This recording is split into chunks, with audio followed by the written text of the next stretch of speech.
یہ تو کیا کہہ رہی ہے؟ بھائی کی لمبی عمر کے لیے دعا مانگنے کے بجائے تو الٹا موت مانگ رہی۔ کہا نہیں ماں 3 دن سے بھوکے ہیں، جب باپ مرا تھا تو ہمسائے آئے تھے روٹی دینے کے لیے، اب بھائی مرے گا تو کوئی روٹی دینے آئے گا۔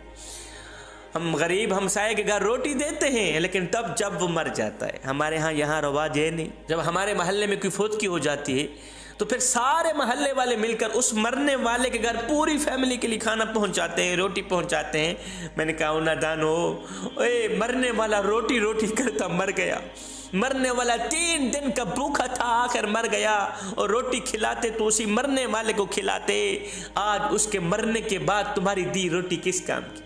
آئے روٹی امیر شہر کے کتوں نے چھین لی، فاقہ غریب شہر کے بچوں میں بٹ گیا، چہرہ بتا رہا تھا کہ اسے مارا ہے بھوک نے، حاکم نے یہ لکھا کہ یہ کچھ کھا کے مر گئے۔ اے دوست، تیرے محلے میں اگر کوئی شیعہ رہتا ہے، وہابی رہتا ہے، سنی رہتا ہے، یا کوئی غیر مسلم رہتا ہے، اس کا حساب وہ خود دے گا، مگر سنو اگر روٹی نہ ملنے کی وجہ سے رات کو بھوکا سو گیا، اے بندے اس کا حساب تجھے دینا پڑے گا۔ ایک مزدور آدمی ریڑھی پر شیشہ لیے جا رہا تھا، سڑک پر جا رہا تھا، راستے میں گٹر آیا، گٹر کی وجہ سے ریڑھی الٹ گئی، شیشہ ٹوٹ گیا۔ جب شیشہ ٹوٹ گیا تو فٹ پاتھ پہ بیٹھ کے یہ غریب مزدور اپنا سر پکڑ کے رونے لگا کہ اب مالک کو کیا جواب دوں گا، اتنا قیمتی شیشہ ٹوٹ گیا۔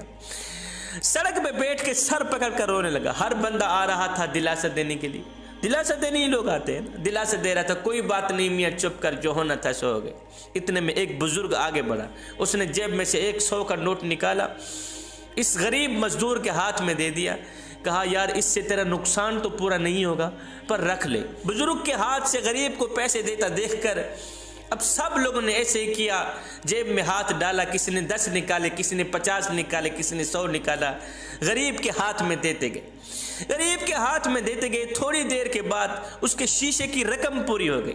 جب شیشے کی رقم پوری ہوئی تو وہ خوشی سے اٹھا، اس نے سب کا شکریہ ادا کیا، سب کا شکریہ ادا کرنے لگا تو وہاں ایک شخص کھڑا تھا، اس نے کہا میاں ہمارا شکریہ ادا نہ کرو، دراصل اس بابے کا شکریہ ادا کرو، اس بزرگ کا شکریہ ادا کرو جس نے ہمیں یہ راہ دکھائی ہے، جس نے ہمیں خدمت کرنے کا راستہ دکھایا ہے، جس نے ہمیں آپ کی مدد کرنے کی راہ دکھائی ہے، شکریہ تو اس کا ادا کرو۔ جوانوں، ہماری بھی یہی مثال ہے کہ ہم سب اپنے طور پر نیکی کا کام کرنا چاہتے ہیں، لیکن سوال یہ ہے کہ پہلا قدم بڑھائے کون، نیکی کا راستہ دکھائے کون؟ آئے آج سے ہم عہد کرتے ہیں کہ آج سے قدم بھی خود بڑھائیں گے، نیکی کے راستے بھی خود تلاش کریں گے۔ اور سنو، غریبوں سے ان کا حال چال پوچھ لینا، یہ بھی ایک قسم کی خدمت ہے، یہ بھی ایک قسم کی ہیلپ ہے۔ میرے کریم نبی نے فرمایا جس نے مومن کی کوئی بھی مصیبت دور کی، کوئی بھی پریشانی دور کی، خدا تعالی قیامت کے دن اس کی پریشانی دور کرے گا۔ حضرت سیدنا علی المرتضیٰ شیر خدا کرم اللہ وجہ الکریم نے فرمایا لوگو، زندگی میں اگر سکون چاہتے ہو، زندگی میں اگر اطمینان چاہتے ہو، زندگی میں اگر قرار چاہتے ہو، چین چاہتے ہو، پرسکون زندگی چاہتے ہو تو مکانوں پر نہیں انسانوں پر خرچ کرو، خدا کی غریب مخلوق پر خرچ کرو۔ حضرت امام جعفر صادق رضی اللہ تعالی عنہ نے فرمایا اللہ اس وقت تک بندے کی خدمت میں لگا رہتا ہے جب تک بندہ اللہ کے بندوں کی خدمت میں لگا رہتا ہے۔ خدا مومن کی اس وقت تک مدد کرتا رہتا ہے جب تک بندہ اللہ کے بندوں کی مدد کرتا رہتا ہے۔ پھر نبی نے فرمایا غریبوں کی مدد کیا کرو، مسکینوں کی مدد کیا کرو، یتیموں کے سروں پر شفقت بھرا ہاتھ رکھا کرو، تمہیں تسلی ملے گی، دل کو سکون ملے گا، دل کو قرار ملے گا، چین ملے گا۔ فرمایا میرے کریم نبی نے جب ضرورت مند کی آواز تم تک پہنچے تو اللہ کا شکر ادا کیا کرو کہ اللہ نے اپنے بندے کی مدد کے لیے تمہیں وسیلہ بنا دیا۔ ایک امیر شخص تھا، اپنی بیوی کے ساتھ بیٹھ کے کھانا کھا رہا تھا، دسترخوان اللہ کی نعمتوں سے بھرا پڑا تھا۔ اتنے میں دروازے پر آ کر کسی سائل نے صدا دی، ہے کوئی جو اللہ کے نام پر ایک روٹی دے دے؟ اس امیر شخص نے جیسے ہی سنا ہے کوئی اللہ کے نام پر مجھے ایک روٹی دے دے، تو اس امیر شخص نے وہ سارا دسترخوان اٹھایا، نعمتوں سے بھرا پڑا تھا، کئی کھانے لگے ہوئے تھے، سارا دسترخوان اٹھایا، بیوی کو دیا، جاؤ فقیر کی جھولی میں ڈال، سارا دسترخوان فقیر کی جھولی میں ڈال۔ بیوی جیسے ہی باہر نکلی، فقیر کی جھولی میں کھانا ڈالنے لگی، جیسے ہی بھکاری نے اپنا سر اونچا کیا، اس عورت نے اس بھکاری کو دیکھا، دیکھتے ہی اس کی چیخ نکل گئی، دیکھتے ہی رونے لگ گئی، تڑپنے لگ گئی۔ شوہر اٹھا، کیا ہو گیا؟ امیر شخص اٹھا، کیا ہو گیا؟ اس نے کہا، نہ پوچھ میرے سرتاج، یہ جو شخص باہر بھکاری بن کر آیا ہے، یہ وقت کا بادشاہ تھا، وقت کا امیر تھا، امیر ترین آدمی تھا، اس کے نوکر تھے، چاکر تھے، ملازم تھے، لونڈیاں تھیں، اور حیران کن بات یہ ہے کہ میں اس کی بیوی تھی۔